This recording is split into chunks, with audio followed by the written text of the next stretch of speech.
Bueno, muy bien, seguimos con las charlas previas al CALM, al 12º CALM, al Congreso de Autoestima y Liderazgo de Montevideo. ¿Y con quién voy a hablar hoy? Con la crack, líder resonante, mujer inspiradora, maestra de maestros. Por Bueno, favor, Leti.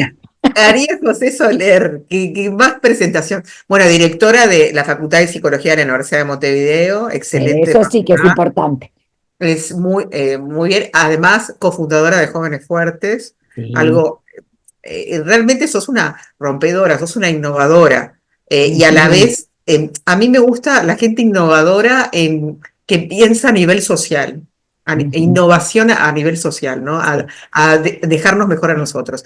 Y dijimos, muchos la conocen a Majo, pero conocida como Majo, María José, una de las personas más crack que conozco acá en Uruguay, en América Latina y en Europa, ya que yo me voy para allá a veces. Por Eh, favor, por y favor. bueno, y dijimos, vamos a hacer un viaje hacia la psicología positiva. Estas charlas previas al CAM son bien cálidas para conocerlos a ustedes el lado humano, aunque el Congreso es un evento muy humano, pero ver el lado más. A ver, Majo, quiero imaginarte de niña. ¿Cómo eras? Ya eras, sé que te encanta el Mira, campo sí, y, pero de y- niña no me gustaba el campo. Eso ¿no? me lo regaló la vida. No, la verdad que no me crié en el campo. Acá en Yo Montevideo, así. sí, soy de Montevideo y empecé a amar el campo cuando me casé y me fui a vivir al campo. Con mucho miedo, enfrentando un desafío de vida importante por amor. Y la verdad que Dios sabe, porque me regaló unos 13 años de vida familiar riquísimos y de contacto con la naturaleza, con una vida mucho más sencilla, sana, que me permitió enriquecerme desde otros lugares. Nunca paré de trabajar, nunca paré de viajar a Montevideo o a Buenos Aires para formarme, pero la base estaba allí en Río Negro. O sea, te fuiste a vivir, apenas te casaste, te fuiste Sí, enseguida a vivir al campo a sí, Río a los Negro. 23 años y volví a los 35. Y mirá, y estudiaste todo, estudiabas desde la distancia Sí, psicología y todo sí, eso. lo que hacía era los primeros posgrados los hice viajando a Buenos Aires. El de terapia familiar sistémica era con el doctor Díaz Usandivaras, que es un referente en terapia sistémica, y era una modalidad de una semana intensiva en febrero y una en julio, y en el medio uno preparaba trabajos y presentaciones. Y entonces esta modalidad de viajar una semana entera me permitía que dejaba a mis hijos a cargo de mi marido o con la ayuda de mi mamá y viajaba. Y después, los primeros años de formación, me formé en análisis transaccional con Lilian Lafón, que para mí fue una formadora impresionante, lo que me enriqueció el vínculo con ella siempre, muy querida por mí y un gran apoyo terapéutico para mí. Y entonces todo lo que es análisis transaccional, que es una formación prolongada, se hace en maratones de fin de semana, sábados básicamente. También así pude hacer el practitioner de PNL o la hipnosis ericksoniana. Eran actividades básicamente de fin de semana, entonces las iba también eligiendo porque era algo manejable para mí. Y después, mientras no tenía los niños, viajaba así a una modalidad que teníamos de aprendizaje en aquel momento que se llamaban los grupos de estudio, que generabas un grupo de estudio con un referente y ibas estudiando con tu supervisor. Y con un poquito de esfuerzo y mucha lectura, que a mí me gusta muchísimo leer, fui aprendiendo. Y ya Eh, después cuando vine a vivir a Montevideo a los 35, ahí sí empecé la formación en terapia cognitivo-comportamental, hice su AMOC. Y claro. después me enamoré de la psicología positiva cuando hice el doctorado, que eso fue ya como otro hito en el desarrollo profesional. ¿Y por qué la psicología positiva? ¿Qué es lo que te gustó de qué es lo Mira, la historia fue así. Yo ya estaba soñando con la futura facultad de psicología que desde la Universidad de Montevideo nos habían planteado un equipo de colegas que pudiéramos hacer. Y entonces vi la necesidad de, para desarrollar un ámbito académico, yo no tenía un máster porque nuestra generación, ya más viejitos como somos, no había másters, había formaciones privadas. Entonces, al no tener el grado académico del máster, o me ponía a hacer un máster o directamente hacía el doctorado. Me pareció mejor jugármela ya por el doctorado y entonces empecé a viajar a Buenos Aires, a la Universidad de Flores, en estas modalidades de cursadas que son 3 días por mes, intensivos durante 2 años, a empezar la parte cursada y después vino la maratón de hacer la investigación, bueno, todo lo que es un doctorado que lleva muchos años y mucho esfuerzo. La verdad que para mí fue importante el esfuerzo y el sacrificio, pero una gran satisfacción haberlo logrado. Y en el camino de esto, cuando uno empieza a hacer un doctorado, le dicen que si uno le va a dedicar tantos años a algo, el tema que uno elija para investigar tiene que ser un tema que tenga corazón, que tenga mucha pasión, interés, porque va a haber que sobrellevar mucho esfuerzo de investigar, siento que uno todavía no es investigador, de escribir con todo el rigor científico que implica escribir en un doctorado, y entonces que eligiéramos un tema que de verdad nos apasionara. Y a mí un tema que me había apasionado siempre era el tema de las virtudes en el desarrollo de una personalidad sana. ¿Qué lugar tenía todo lo que los filósofos llaman las virtudes? Hoy en día lo llamaríamos hábitos buenos. Ya Aristóteles virtud le llama hábito operativo bueno. Y dije, bueno, a ver, ¿qué hay hoy en día? Esto era 2010, que hay hoy en día escrito sobre virtudes desde la psicología, no desde la filosofía. Y allí, empezando a buscar papers actualizados, empiezo a encontrar un montón de trabajos sobre virtudes con autores de lo que se estaba llamando la psicología positiva. Y yo dije, wow, ¿qué es esto? Nunca había oído hablar de esto. Empecé a comprarme los libros. Cuando leía los libros decía, esto era lo que yo estaba esperando, por favor, esta mirada puesta en los recursos de salud más que en el trauma o en la patología, en lo cual yo ya me había formado, pero me faltaba esta mirada puesta en cómo llegar antes o cómo apoyarme mientras estoy acompañando a alguien en un proceso terapéutico, cómo apoyarme en los recursos que sí sigue teniendo o cómo puedo ayudarlo a desarrollar más recursos positivos, saludables, cómo puedo ayudarlo a desarrollar caminos hacia el bienestar. Y empezar a leer psicología positiva para mí fue como, wow, me voló la cabeza, me vibraba impresionante y además me cerraba totalmente con lo que yo estaba buscando para mi tema de tesis doctoral, que era evaluar a los jóvenes millennials en cuanto a si tenían la virtud de la fortaleza, con lo que implica de capacidad de enfrentamiento, tolerancia a la frustración, perseverancia, integridad en cuanto a la defensa de lo que cada uno es, todas estas características que están puestas como en duda en los jóvenes desde todo el advenimiento de la tecnología, de las redes, de todo esto. Y entonces yo quería estudiar la presencia de esta virtud en los jóvenes millennials y cómo correlacionaba con niveles de bienestar. Entonces, para todo esto me metí de lleno en la psicología positiva, que son temas que aborda impresionante, con un rigor científico increíble. Y bueno, y ahí empezó mi enamoramiento con la psicología positiva, el fundar Jóvenes Fuertes, y bueno, todo esto que ha sido mi camino a partir de allí. Contanos a la gente que no conoce Jóvenes Fuertes, ¿de qué se trata?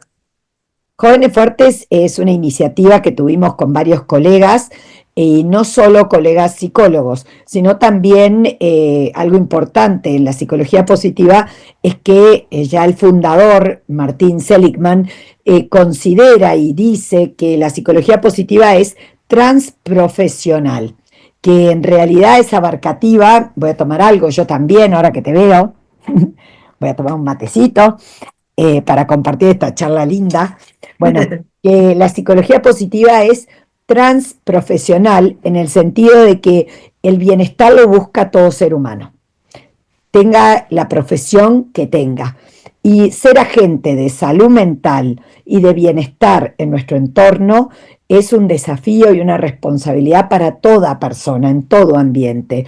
Todo encuentro con un otro me posibilita poner mi granito de ayuda para su bienestar, para su crecimiento personal. Entonces, en este momento, en el 2014, al estar estudiando todo esto y reconocer las 6 virtudes universales y 24 fortalezas de carácter que habían sido identificadas por la psicología positiva, me surgió, bueno, vamos a organizar esto en una asociación que se dedique a desarrollar las fortalezas de carácter y el bienestar en distintos contextos. En primer lugar, a través de planes educativos en instituciones educativas.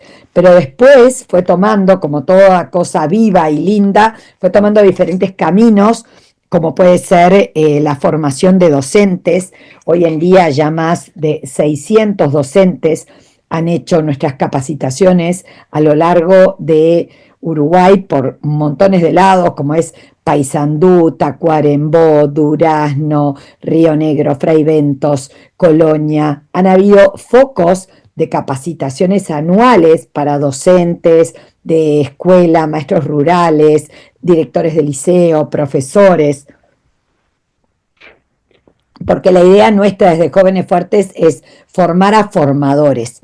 Después, a través de la primera capacitación uruguaya en psicología positiva aplicada, que es abierta a todo público y por la que también han formado parte, ya ahora serán 400 y pico de personas, han hecho la cursada anual. Lo que buscamos es que la gente se enamore de lo que es la psicología positiva aplicada al bienestar.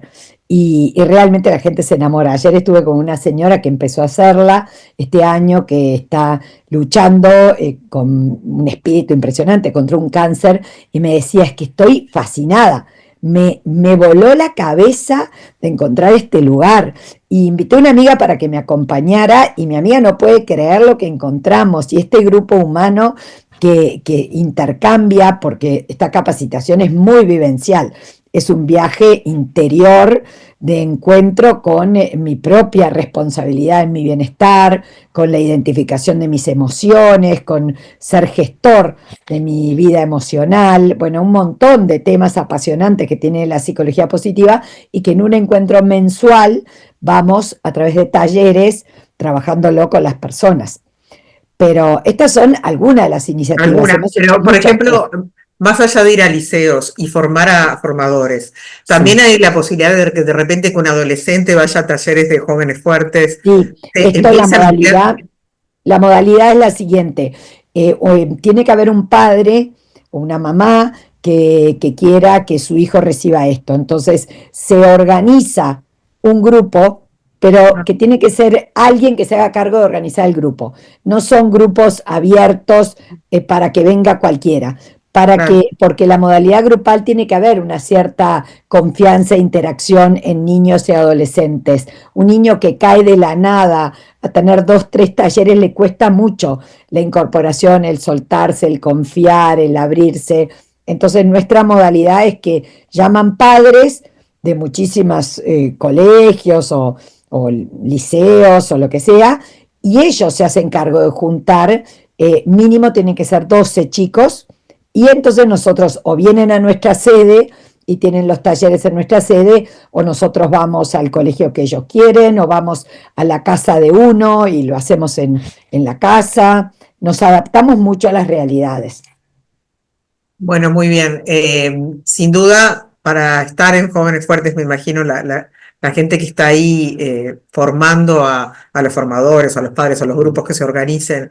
Y me decís que más de 600 personas, ¿no? Docentes se Sí, formaron con ustedes, que está bueno eso porque que tengan sí, ese bagaje, ¿no? sí, Bueno, me imagino que tenés que tener, pensando en el tema del Congreso, que es la neurociencia, ¿no? Y sus contribuciones a nuestro sí, liderazgo, a nuestra vida sí. personal, un lóbulo frontal muy activo, ¿no? Ah, Para, la verdad que sí.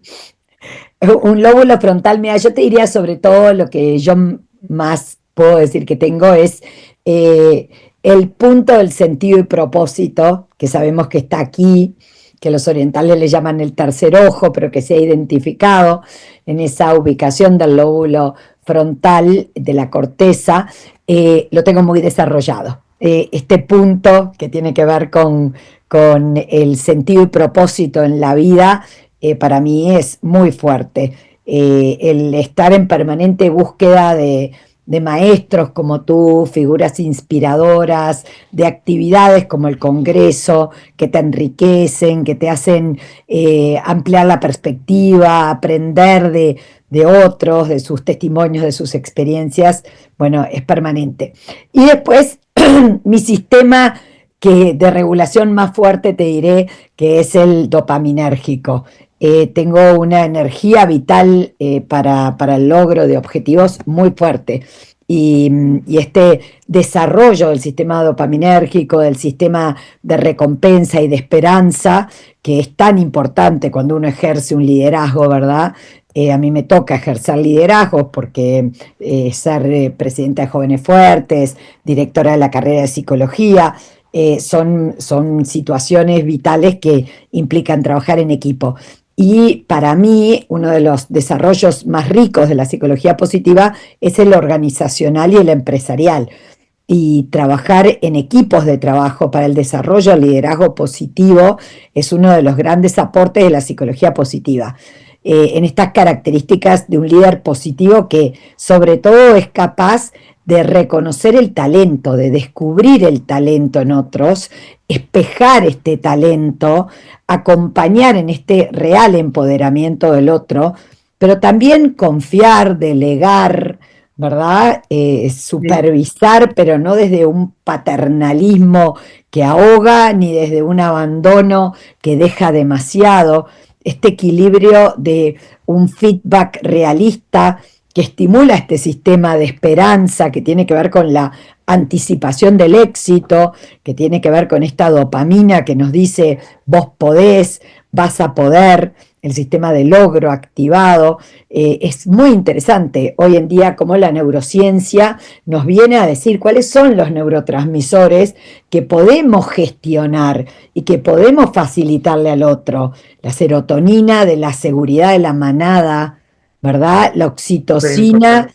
de el contacto cercano con el otro que me reproduce mis apegos. Bueno, de todo esto vamos a estar hablando en nuestra intervención en el Congreso. Es fascinante porque a la vez, viste, lo hablaba el otro día con Nacho Morín, ¿no? Neurólogo y ex director del programa de salud cerebral del ministerio. Realmente el cerebro es todo. La gente a veces dice, no, ese corazón y no sé cuánto. No, no, es todo, es todo, Sí, es todo. Nuestro cuerpo es el cerebro, ¿no? Estamos regulados. Y estas actividades como el Congreso, lo que decimos siempre, nos rejuvenece de alguna manera, porque estas nuevas total. conexiones sinápticas que creamos a partir de unas nuevas ideas y lo que vos decís, la inteligencia social, contactarnos con los otros, que hace también a nivel cerebral, ¿no? Están estudiadas Sí. comunidades, las comunidades más longevas y que están mejor y que no tienen enfermedades neurodegenerativas, son justamente las que están en actividad, hacen algo, decíamos el otro día, hay que investigar el cerebro de Mirta Legrand, ¿no? Porque, Ay, ¿verdad? ¿qué hace? ¿Sabés lo que hace Mirta? ¿Qué? Los sábados y los domingos hace té siempre en la casa, invita a Ah, un grupo de gente y van a tomar el té a su casa. qué fascinante. Y compartirá, bueno, toda la vida ha compartido inquietudes de todo tipo, siempre está aprendiendo algo. Qué importante esto de siempre estar queriendo más de algo. Sonia Lyubomirsky decía, encuentra una persona feliz y encontrarás un proyecto. El siempre estando recreándonos. Y hoy en día que las generaciones son más longevas, qué importante esto de la recreación permanente. El otro día me llegó por Instagram un pequeño reel de Carmen Posadas y decía, cuando yo cumplí 60, que yo cumplí 60 ahora y es como fuerte y movilizador, me movilicé y después me di cuenta que era mi revancha. Y me encantó esto, y me pegué la revancha, decía, de empezar clase de tango y de hacer cosas que no había hecho antes y nuevos proyectos. que en psicología positiva le llamamos flow, estados donde toda mi mente se enfoca en algo y me permite no pensar en preocupaciones, en cosas que me dan miedo o me angustian. Este sistema activado, ¿verdad? Hacia el logro de un objetivo que me desafía, pero que puedo, que me estimula, que me mantiene entonces en una adrenalina de activación, pero saludable, no la Claro. adrenalina de la amenaza. Está bueno eso, y además el tema del flow es súper interesante porque ese momento en que viene ese flow, ese fluir en que nos sentimos conectados, viene un poquito antes del aburrimiento. Nos tenemos que Sí. aburrir a veces para que venga el flow, y la gente no se da cuenta que está buscando permanentemente, no solo los niños y los adolescentes, los adultos, Sí, estímulos, viste, el scrollear el sí, celular, el buscar en Instagram, el estar mirando televisión al mismo tiempo hacer otra cosa, el no sí, poder enfocarse, sí. ¿no?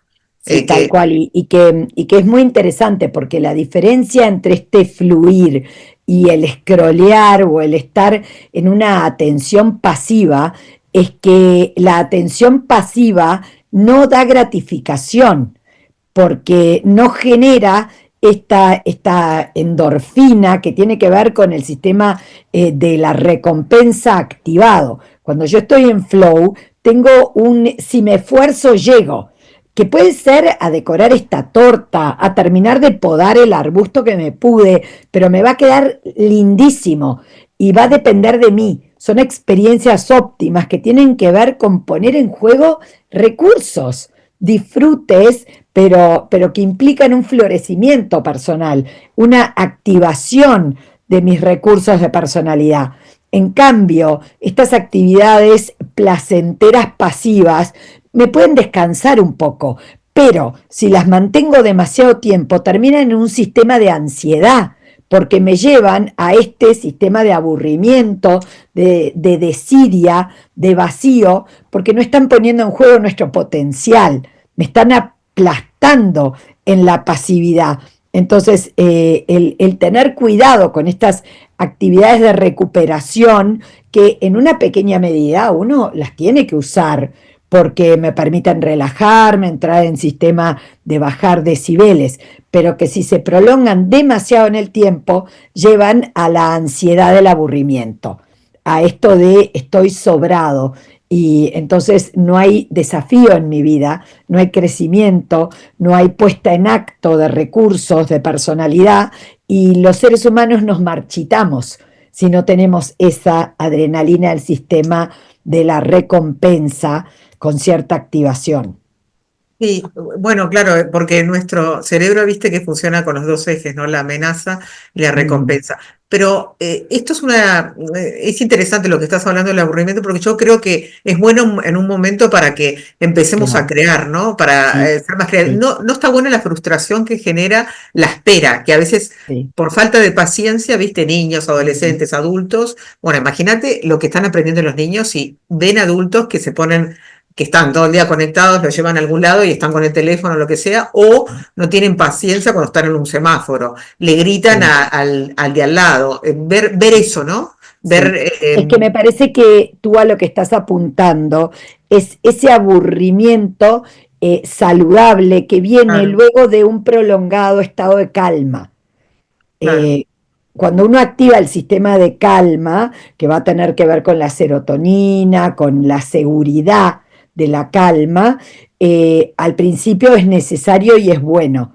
Pero si a mí me dejan en una hamaca paraguaya un día entero, al final no puedo más de hamaca paraguaya. Necesito sistema de activación.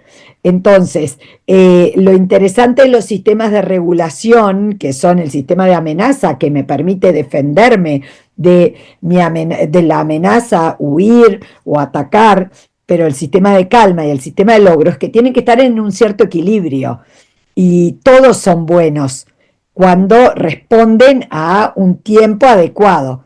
Cuando les damos demasiado, también el sistema de logro permanente me puede llevar a una adicción al trabajo o una adicción al deporte o una adicción a cualquier cosa que me genera el flow también. Entonces el estado de flow es bueno mientras no se vuelva adictivo. Si uno se vuelve adicto de estar todo el día cocinando, tampoco está bueno. Tiene que haber un sistema de, bueno, y ahora descanso, y ahora me aburro un poco y no hago nada para bajar y apagar ese sistema de activación. Claro, adictos a las sensaciones estamos, ¿no? Un Claro. poco. ¿Cómo podríamos, qué elementos de la psicología positiva que vos conocés muy bien se podrían aplicar en el mundo de hoy? ¿Cómo lo ves? ¿Cómo lo ves el mundo de hoy? Si le pondrías una música, un título, un nombre, ¿cómo lo definirías? Pa, qué interesante, qué interesante. Me viene como un pum, pum, pum, pum, que tiene que ver con esto fuerte del demasiado, ¿verdad? Como, ¿Demasiado y ruido? el demasiado me viene como palabra, demasiado de todo, ¿no? Y no poder conectar con la carencia de la que tú estás hablando, que tiene que ver con el transitar el despojo, con el transitar el no puedo, con el transitar la vulnerabilidad, con transitar la escucha y el surgimiento del deseo que viene de la carencia. Entonces, el demasiado me desconecta de poder transitar la humanidad que tiene que ver con el no. No puedo, no llego, ¿verdad? Y no pasa nada, y ya llegaré, y transito la humanidad compartida, en la vulnerabilidad. Entonces, el demasiado, además, es contrario a la virtud, porque la virtud, decía Tomás de Aquino, está en el justo medio. En los orientales, en el budismo le llaman el caminito del medio. Es eso de puedo convivir en este gris, ¿verdad? Que tiene que ver con que hay activación y hay calma, el yin y el yang, el que puedo a veces estar triste y a veces estar contento. Entendiendo en psicología positiva es muy importante saber que el bienestar es amigo del displacer, que uno tiene que transitar el displacer, que en la vida tenemos que transitar el dolor, que tenemos que transitar el miedo, que tenemos que transitar la espera, la frustración, que las emociones displacenteras tienen mucho para enseñarnos, para protegernos, y entonces el demasiado es el problema, es el poder vivir en este difícil pero sano equilibrio. Claro, mucha sobredosis de estímulos. ¿Y te parece que nos cuesta ser agradecidos? Hoy en día, mira, yo creo que hay de todo. Yo, la verdad que será por mi trabajo, pero encuentro tanta gente buena, tanta gente buena que hace cosas buenas ahí a su alrededor, tanta gente desconocida que nunca se va a saber, seguramente, en pequeñas cosas. No sé, yo a los docentes, a los maestros, por ejemplo, son personas que admiro profundamente, lo que es el sacrificio de la entrega en un aula, o tengo mucho contacto con ONGs. Yo, entonces hay tantas ONGs o comunidades religiosas, tanta gente que se entrega por otras personas que yo creo que hay más gente agradecida que desagradecida. eh, y y que a veces es como políticamente correcto decir que las cosas están peor de lo que están. De hecho, Manpower hizo una encuesta hace poco sobre felicidad a muchas empresas, y entonces los indicadores de felicidad daban que subjetivamente el puntaje fue 8 8 con y pico sobre 10, altos niveles subjetivos de felicidad. Pero después, cuando tenían que decir si creían que el uruguayo era feliz, consideraban que no. Entonces es como que el uruguayo tiene que ser bajón. Es decir, no, pero hay mucha gente que sí se siente bien con su vida y que trabaja para sentirse bien y que navega los momentos de malestar, pero con entereza y con grandeza. Claro, sí, es interesante porque nosotros desde nuestra idiosincrasia siempre, ¿por qué se nos define como quejosos, aburridos? Sí, También estamos sí, al lado de Brasil y de Argentina, ¿no? sí, Brasil o más grande de un mundo y Argentina somos unos cracks, sabemos hacer todo, ¿verdad? claro, tal cual. A nosotros nos tocaba ser los hermanos bajoneados, amantes del tango y la Porque es melancolía. increíble, porque tenemos la misma cultura, el mismo Sí, acento de los sí, porteños, todo, pero somos distintos, porque viste que tal cual. el argentino llegás al país y te presenta a todo el país, tiene el país mejor del Sí, mundo, y el uruguayo es como todo, como sí, más todo replegado. medido y apocado, tal cual. Apocado. Bueno, además, bueno, ustedes saben que con Majo ya tenemos que ir terminando, pero es para hablar horas, días, porque tiene una sabiduría esta mujer fabulosa. Y me olvidé decir que también es mamá de 5 y abuela, ¿no? ¿De cuánto ya? Abuela, abuela de dos, que son el regalo que Dios nos ha dado en el último tiempo, impresionante. Y además, ¿hace cuánto ya con tu marido? Qué divina pareja que hacen, una pareja. 37 años que estamos juntos, la 37. verdad.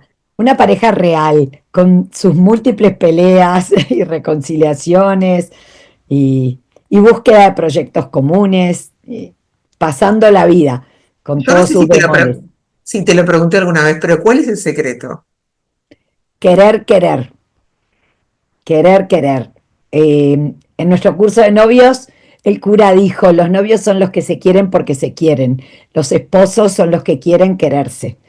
El yo quiero quererte, por más que a veces me salga que me tenés harta y que estamos podridos y decir, no, pero esto vale la pena y es nuestro proyecto de vida y es a lo que más apostamos y seguir eligiéndonos con todas estas ganas de querernos, aunque a veces el sentimiento no esté como super pum para arriba y reconociéndolo como para decir, bueno, hay que volver, acá hay que volver y cuidar la relación, cuidar los espacios juntos. Nosotros cuidamos mucho el mate juntos, el, el salir, ahora empezamos pilates juntos y la instructora dice, ay, qué buen ejemplo, vienen juntos, como que debe ser rarísimo, parece. Es que estoy segura que si agarro a tu marido me habla maravillas de vos. ¿Sabes a quién me haces acordar?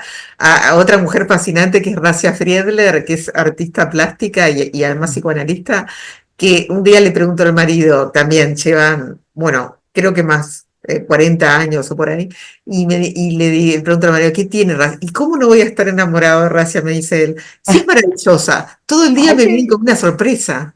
ay, qué divino. No sé si mi marido diría eso, No, no, no, pero cuando pero me me dijo quiere bien. eso, me dejó, y dije, ah, qué divino, Qué divino, hermoso. Ven que qué divino. terminamos con amor, encima damos el broche de oro, ¿qué más quieren? Una charla. Bueno, a nivel cerebral, ¿sentís que hay telepatía entre las parejas que se entienden? Uy, pero ni qué decir, impresionante. Hay un refrán chino que dice, los que duermen sobre un mismo colchón terminan siendo de la misma condición. Yo creo que este trabajito personal para ir creciendo juntos, para irte adaptando, para ir cediendo, para ir entendiendo la humildad de cambiar un poquito tu punto de vista para ver el del otro, todo eso te va modelando a entender al otro, a formar parte tan íntima del otro que sí, que sabes perfecto qué quiere decir un silencio, una cara, un gesto, un mal gesto, bueno, sí, Pero bueno, y además aprendes mucho muchísimo.